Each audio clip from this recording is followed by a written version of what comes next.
In the final 2 weeks of the Third Reich, while Soviet artillery was reducing Berlin to rubble and Adolf Hitler was preparing to die 20 feet underground in a concrete bunker, the second most powerful man in Nazi Germany was sitting in a Swedish consulate.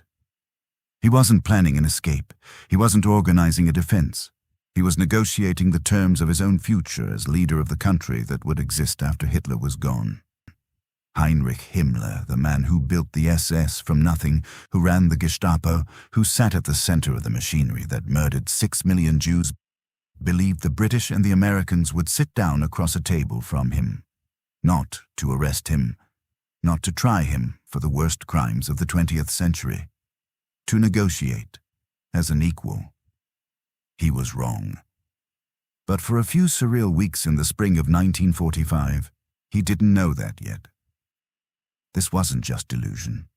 This was a man so detached from reality that he genuinely believed the British and Americans would accept the architect of the Holocaust as their negotiating partner. He drafted plans for a new German government. He debated, out loud, whether he should salute or shake hands when he finally met Eisenhower. He asked to be made police minister of the very country he'd helped burn to the ground. This is one of the strangest, least discussed corners of the fall of Nazi Germany, and it's one of the more bizarre history facts to come out of the entire war. To understand how Himmler arrived at this point, you need to understand who he was and what he thought he was doing. He started as an unremarkable man, a middling agricultural student.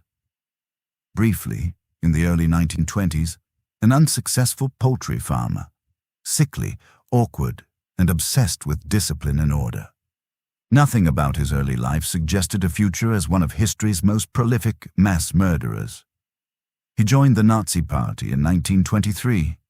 He joined the SS 2 years later, when it was barely a footnote, a personal bodyguard unit of 290 men.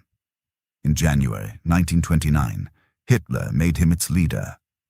Over the next 16 years, Himmler turned those 290 men into an empire that touched nearly every part of German life.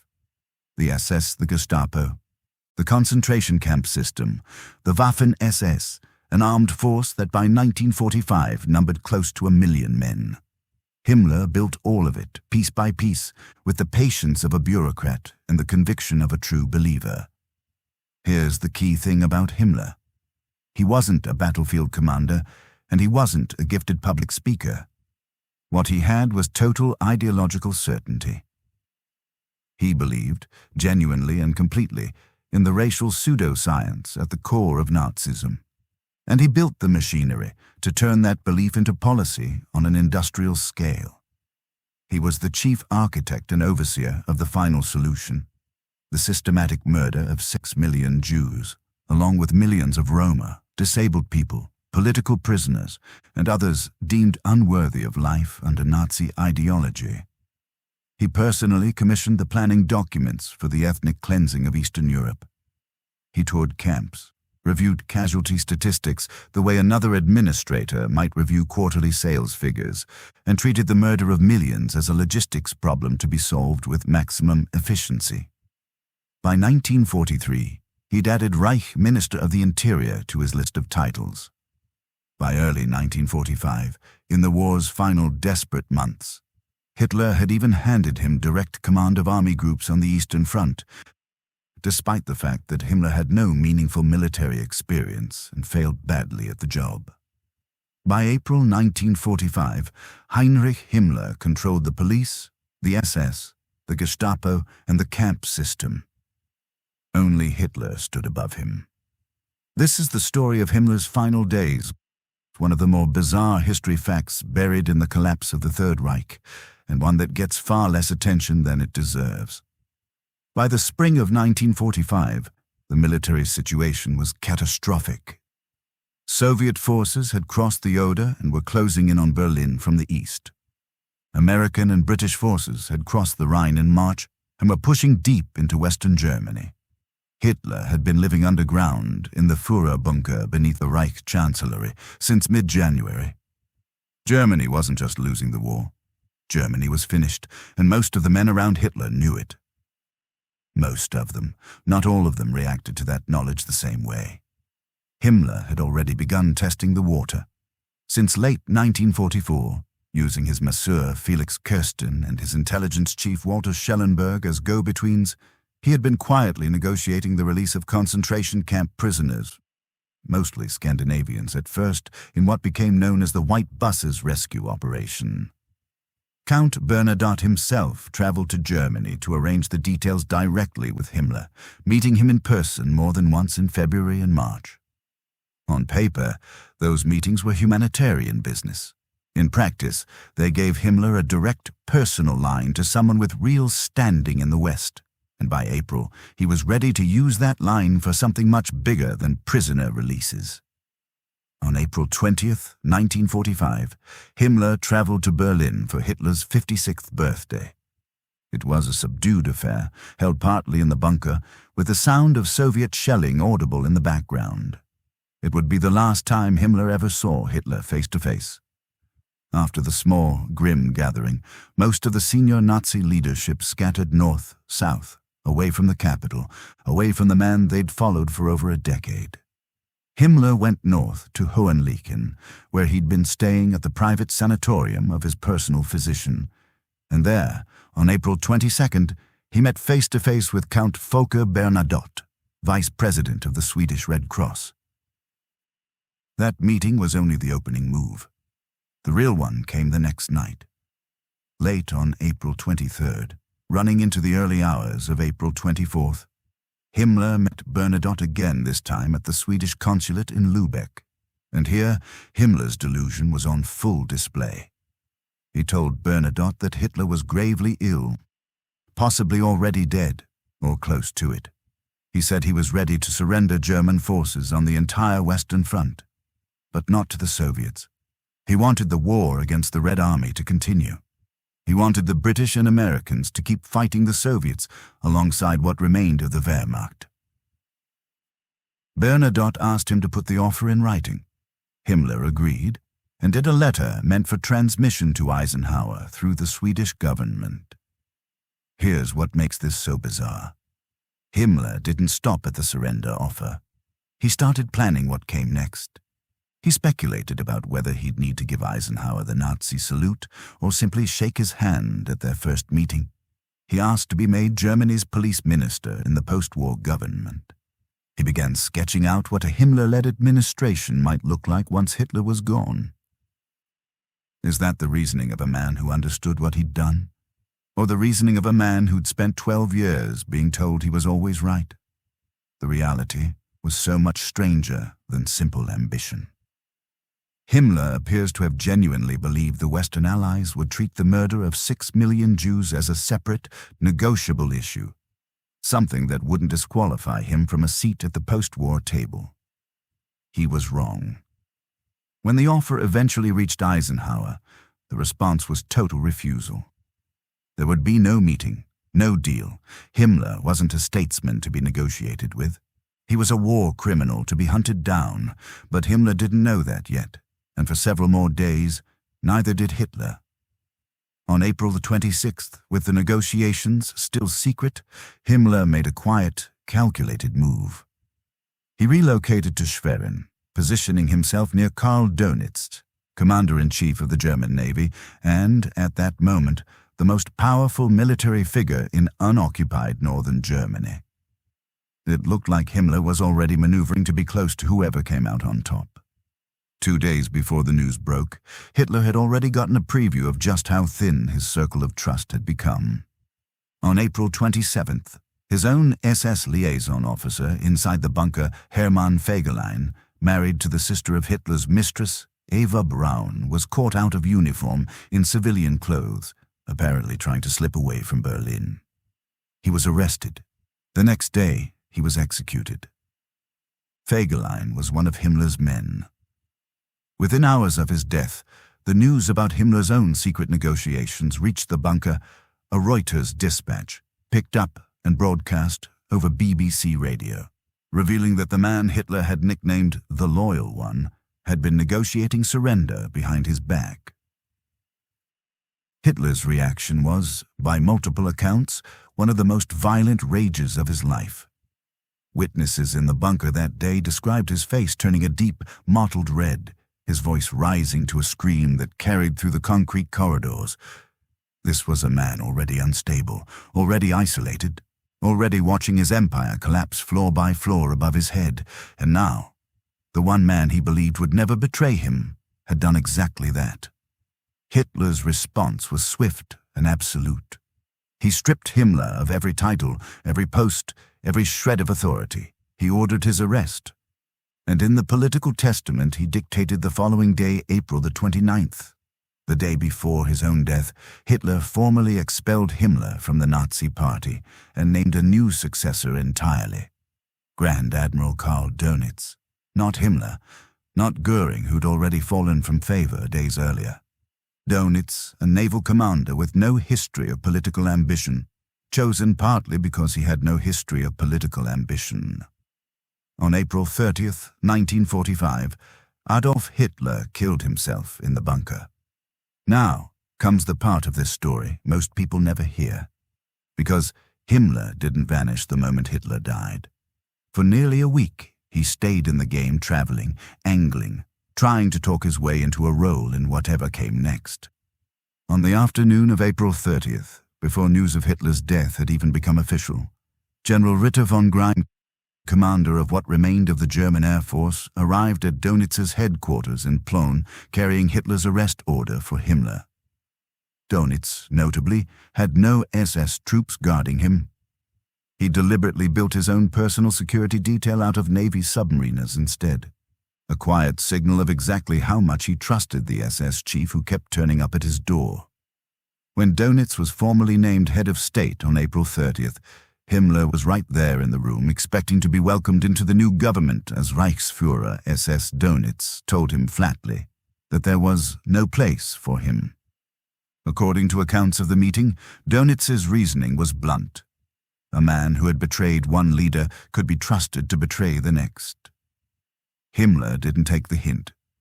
For the next several days, he lingered around Dönitz's headquarters anyway, attending meetings, offering opinions, acting as though his presence alone still carried authority. Dönitz, unwilling to provoke the armed and still loyal SS units scattered across northern Germany, didn't force the issue. He simply let Himmler hang around, unofficial and unwanted, while privately working out how to get rid of him. It's a detail that rarely makes it into the documentaries. Even while locking Himmler out personally, Dönitz was filling his government with Himmler's own people. Of the roughly 350 staff working for the new administration at Flensburg, well over half had backgrounds in the SS or other security services. Otto Ohlendorf, who had been running one of Himmler's own departments days earlier, walked straight into a senior post as Albert Speer's deputy. Himmler had spent 16 years building the very bureaucracy that was now closing the door on him personally, while absorbing everyone who'd once worked for him. The whole atmosphere at Flensburg during those weeks was its own kind of surreal. Dönitz's cabinet held regular meetings to debate matters like whether portraits of Hitler should still hang in government buildings, treating the collapsed Reich as though ordinary administration might simply continue under new management. Himmler drifted through that atmosphere for days, a man with no formal role, still quietly assuming one would eventually be found for him. On May 6, 1945, 2 days before Germany's formal surrender, Himmler finally received it in writing. Dismissed from every remaining post. No title left, no authority, nothing. And in the same conversation, the new government made him an offer that tells you everything about how these men operated even in defeat. Forged papers and a new identity, arranged quietly in exchange for disappearing without causing trouble. The Reich's new foreign minister even gave him blunt, almost decent advice: drive straight to Field Marshal Montgomery's headquarters, identify himself, and take personal responsibility for what the SS had done. Himmler ignored it completely. Facing the one honest option left to him, he chose a disguise instead. From May 6th to May 11th, Himmler and a handful of aides holed up at a farm near the village of Sattrup, working out logistics.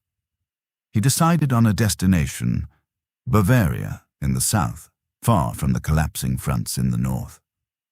He assembled a party of roughly 15 men to travel with him, his personal secretary, Rudolf Brandt, his longtime physician, Karl Gebhardt, a senior security official named Otto Ohlendorf, who had personally overseen the mass shooting of tens of thousands of people on the Eastern Front and would later be hanged for it, his aide, Josef Kiermaier, and 2 adjutants who would stay with him until the very end, Werner Grothmann and Heinz Marker. Marker, notably, was the SS officer who weeks earlier had personally overseen the demolition of Wewelsburg Castle, the SS's ceremonial headquarters, to keep it out of Allied hands. They stripped the insignia from their uniforms. They divided up forged discharge papers identifying them as recently demobilized field policemen. Himmler's own papers named him ex-Sergeant Heinrich Hitzinger, of a special armored company, supposedly discharged on May 3, 1945. On May 10th, the group left Flensburg in 4 cars, driving south. On May 11th, they passed through the village of Elbe. By May 12th, the roads had become too dangerous or too congested. To continue by car, they abandoned the vehicles near the town of Mahn and kept going on foot. That evening, they paid a local fisherman roughly 500 Reichmarks to ferry them across the Elbe River to the small town of Neuhaus. For the next 5 days, they simply walked south, sleeping rough, blending into a landscape crowded with hundreds of thousands of other displaced soldiers and refugees.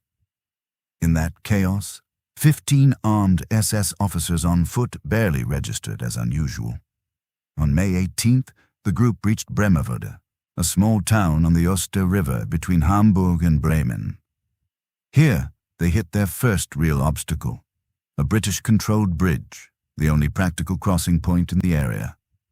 For 4 days, they hid at a farmhouse on Waldstrasse, posing to the owner as nothing more than tired soldiers making their way home. 15 armed men, the former commander of the SS among them, ate at a farmer's table each night and said nothing about who they were. Kiermaier scouted the checkpoint daily and twice tried, unsuccessfully, to talk the local district administrator into issuing them travel passes. There was, it turned out, an unguarded ford across the river less than a mile upstream, one they never found. With the bridge still blocked, the group decided to split. The larger portion, including Kiermaier and Gebhardt, approached the checkpoint first, on the theory that if they made it through cleanly, the rest could follow. At first, it worked. The British soldier on duty seemed satisfied, and sent them off with an escort to bring in their sick comrades. But, back at the checkpoint, a British sergeant named Arthur Britton noticed something the first inspection had missed. Every one of their discharge papers carried the same unit stamp, and that stamp was already known to British intelligence as one the Gestapo and SD used to disguise their own men. Under questioning, the youngest of the group cracked, and the truth came out. The group was arrested and taken to a civil internment camp.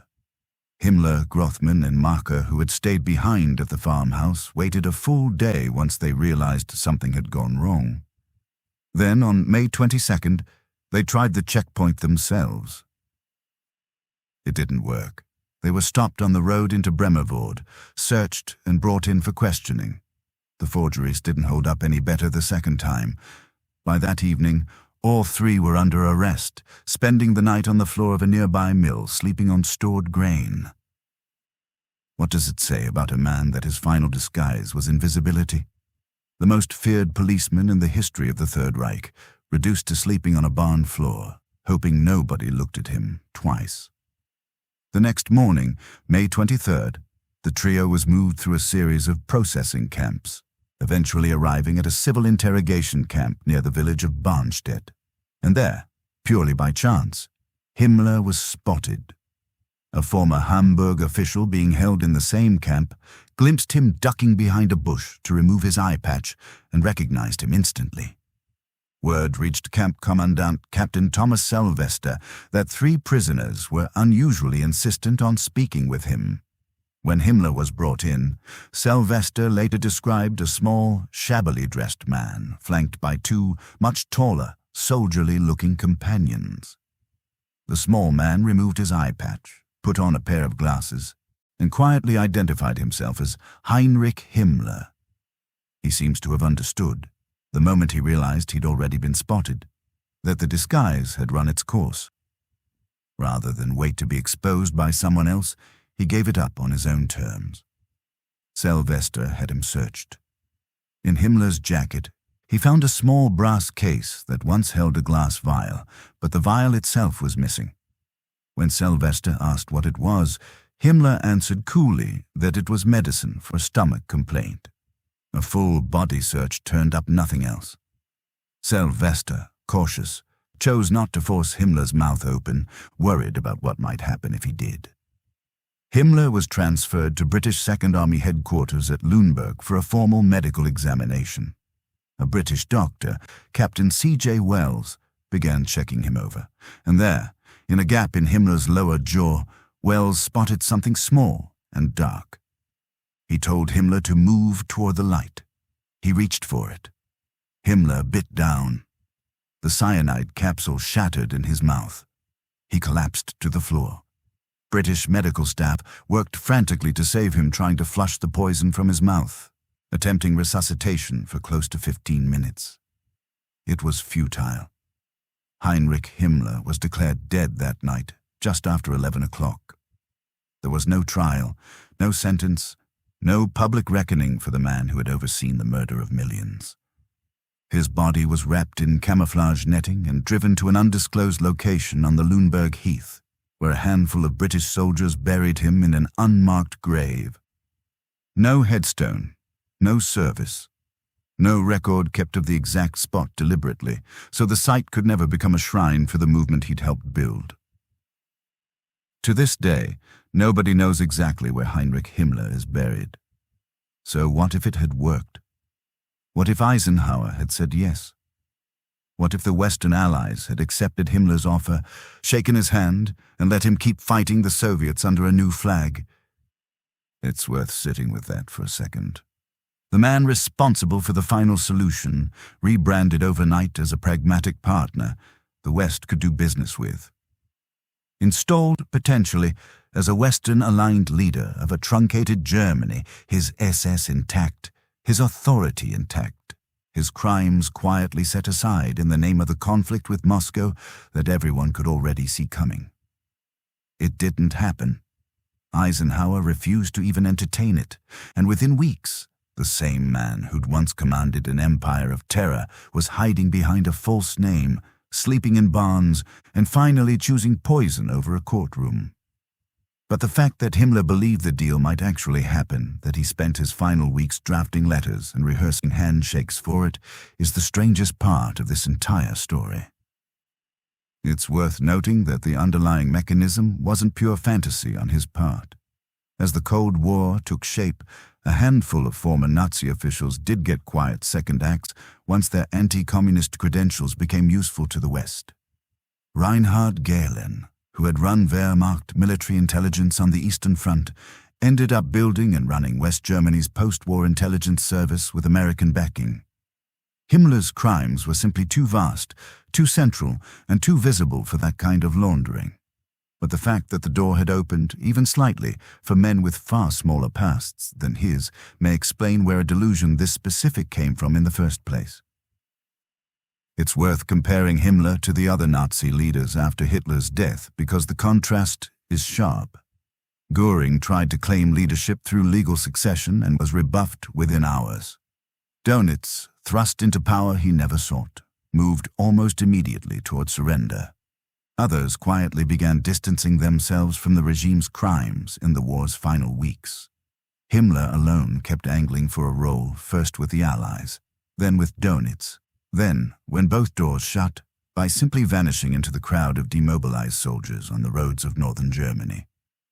Right up until the moment the cyanide capsule broke between his teeth, some part of him still seemed to believe there was a way through. That's the piece of this story that tends to get flattened into a single sentence in most documentaries. Himmler tried to negotiate, then fled, then died. The reality, walked through step by step, is a lot stranger and a lot more specific than that. There's an odd footnote to the timing worth mentioning. British forces arrested Dönitz and the rest of the Flensburg government on May 23rd, the same day Himmler died in Lüneburg, roughly 70 miles away. The government that had spent 3 weeks quietly maneuvering to keep its distance from him didn't outlast him by more than a few hours. The second most powerful man in Nazi Germany spent his final weeks trying every angle available to him: a back-channel peace deal, a place in Dönitz's cabinet, and finally a forged name and a shaved mustache, walking the back roads of Germany with 14 other men in the same position. Every single one of those angles failed. Flensburg to a farm near Satrop, a car to Delve, then on foot from Mahn, a fisherman's rowboat across the Elbe. 5 days walking south with 14 other men, sleeping in fields. 4 days hiding in a farmhouse outside Bremervörde. 1 road, 1 checkpoint, and it was over. He died on the floor of a British Army building, poison in his mouth, unrecognizable without the mustache and glasses that had made him instantly identifiable for over a decade. He was buried somewhere on a stretch of German heathland that no living person can point to.